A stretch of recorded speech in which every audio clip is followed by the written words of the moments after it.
by yourself? They call me Jake. They call me Margaret. You want to dance, Margaret? Love to. What if I told you that in 1988, network television gave us a lineup of shows so strange, so mismatched, and so forgettable that even die-hard TV fans barely remember they existed? It was the year of the Writers Guild strike, and networks were desperate to fill airtime. The result? A flood of half-baked experiments, awkward comebacks, and ideas that looked great on paper but crashed the moment they hit the screen.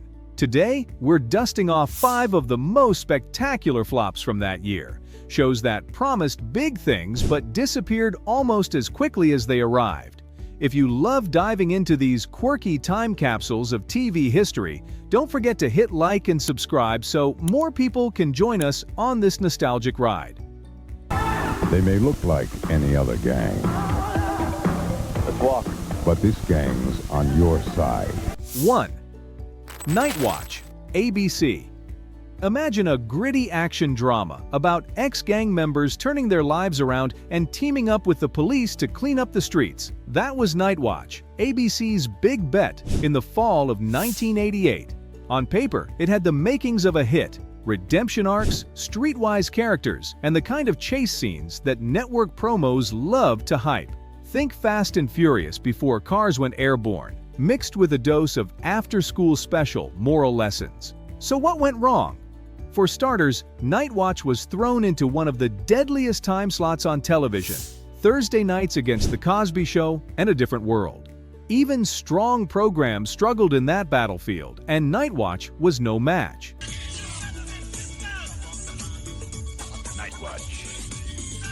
Worse yet, critics blasted its inconsistent tone.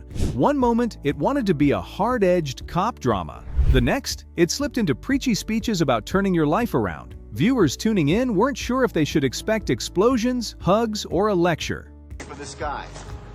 Where is he? He's over there, behind the pigeon coop. Ratings fell off a cliff almost immediately. Only 9 episodes made it to air before ABC quietly pulled the plug. In the end, Night Watch became less a story of redemption and more a reminder that a confused show in the wrong slot never stands a chance.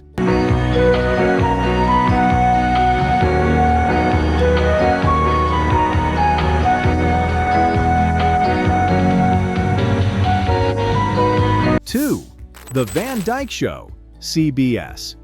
Sometimes, even legendary names can't guarantee success. In 1988, CBS proudly unveiled The Van Dyke Show, starring comedy icon Dick Van Dyke alongside his real-life son Barry. The premise was cozy and familiar: a father and son duo running a small-town theater, blending family warmth with stage hijinks. Lynn, how's it going? Pretty busy.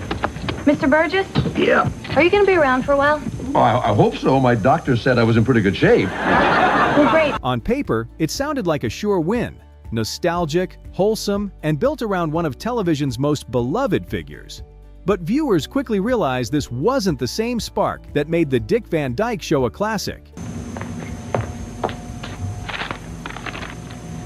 My favorite person is my grandpa. Instead of witty banter and charm, audiences got stiff dialogue, forced sentimentality, and a premise that leaned too hard on Dick's past glory. Critics didn't mince words, calling it lifeless and a throwback without the charm.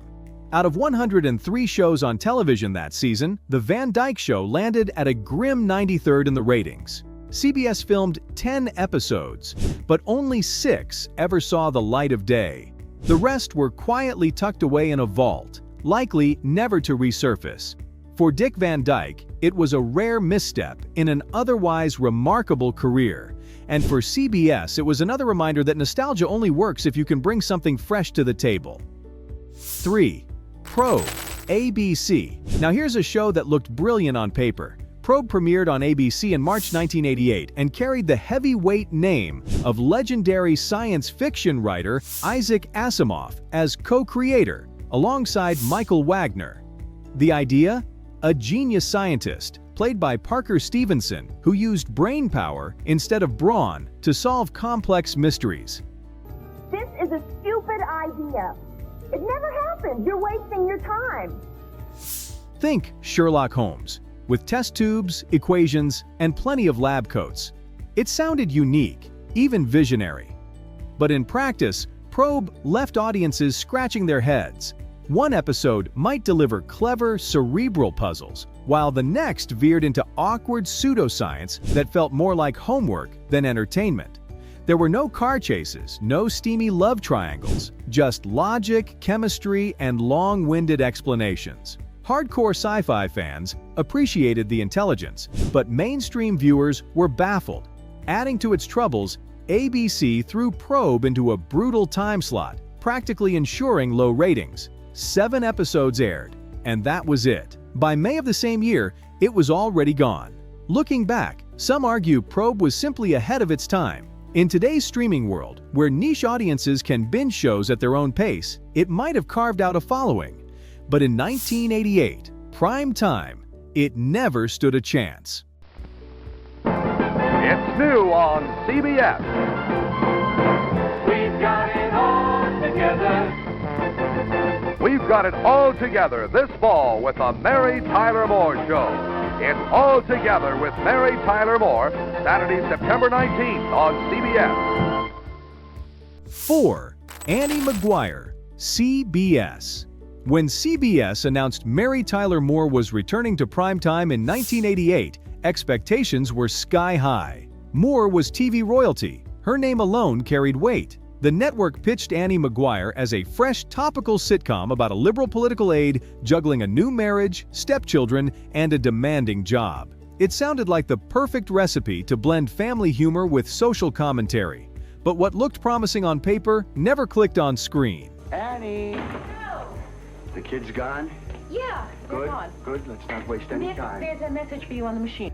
The tone swung awkwardly between heavy-handed political discussions and flat, laugh-free family banter. Without a laugh track, viewers weren't even sure when they were supposed to chuckle. Despite a strong cast, including a young Adrian Brody as one of the stepkids, the chemistry felt stilted, and Moore's natural charm was buried under clunky scripts.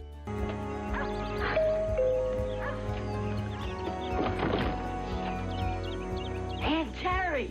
Lenny! Oh, look at you, you doll. You got so big and handsome. Hey, how's Iceland? CBS aired 8 of the 11 produced episodes before quietly shelving the series by December. Instead of a triumphant comeback, Annie Maguire became one of Moore's most forgettable projects, a rare stumble in an otherwise legendary career.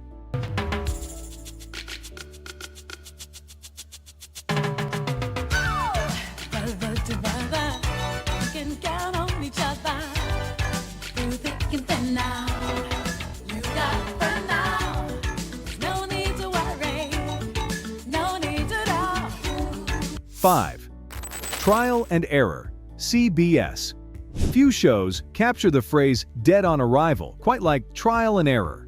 Originally created by Tommy Chong as the Family Mendez, it was supposed to follow a gang member who turns his life around and becomes an attorney. But CBS didn't like the edge, so the concept was watered down, retooled as Amigos, and finally resurfaced as Trial and Error. You knock back a few beers, you share a good belch, and you ask for more responsibility.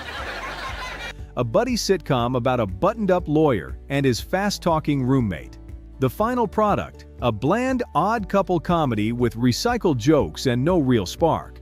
Eddie Velez played the serious attorney, while Paul Rodriguez tried to bring energy as his hustling roommate, but the scripts leaned on tired cliches rather than sharp writing. Even a cameo from a young Brad Pitt, his very first paid Hollywood role, couldn't generate buzz. Viewers tuned out almost immediately. The premiere tied for 76th place in the Nielsen ratings, and by its second week, it was ranked dead last. CBS pulled the plug after only 3 episodes, leaving the rest unaired. Or extortion. I think you have to worry about murder. Trial and Error is remembered today less for its content and more as a trivia footnote in Brad Pitt's career. Well, your uniform seems in perfect order. Thanks, Guy. You're probably wondering who I am. Well, the thought did cross my mind. And there you have it. 5 of 1988's most spectacular TV misfires. From gritty gangland dramas that couldn't survive their time slots to comedy legends struggling to recapture old magic, these shows are proof that even big names and bold concepts don't always guarantee success. But that's only half the story. 5 more flops from 1988 are still waiting in the wings. And trust me, they're just as fascinating.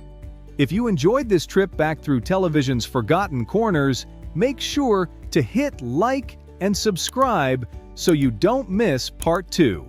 And drop a comment below. I'd love to know which of these shows you remember, or if you had no idea they ever existed. Thanks for watching Time Capsule Media.